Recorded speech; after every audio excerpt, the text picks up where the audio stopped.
Nagpasalamat ang Philippine National Police sa daang-daang libong nagtipon sa ikalawang araw ng relihiyosong pagtitipon sa Quirino Grandstand noong Nobyembre 17, 2025. Tinatayang umabot sa 600,000 ang dumalo, ngunit nananatiling maayos, tahimik at disiplinado ang kaganapan. The security plan of the Special Task Force Peace Rally was implemented accordingly and smoothly that resulted in zero incident where no untoward significant incident was reported throughout the duration of the event.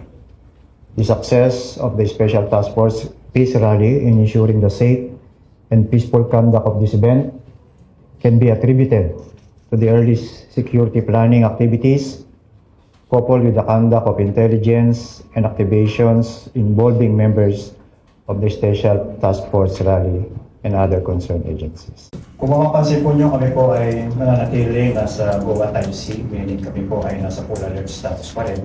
Sapagkat ngayong umaga sa Mendiola, nag-deploy pa rin ang Manila Police District ng 167 personnel, kaugnay ng mga patuloy ng mga kilos protesta. At sa ngayon po ay nilalatag na po ng Directorate of Operations yung po magiging deployment natin kaugnay po sa darating na November 30 rally. Basta mali lang po sa ngayon, ang initial na binigay po sa atin ng guidance sa ating GPNP, tayo po ay patuloy na magpapa-implement ng maximum tolerance pero sulit zero tolerance to violence.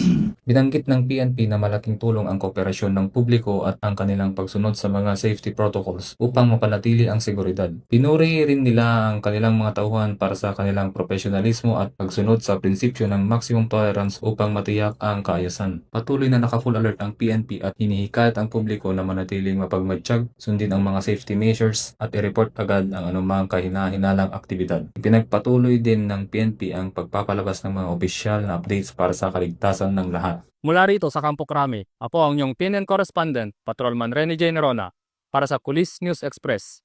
At kami po ang bagong PNP para sa bagong Pilipinas. Serbisyong mabilis, tapat at nararamdaman.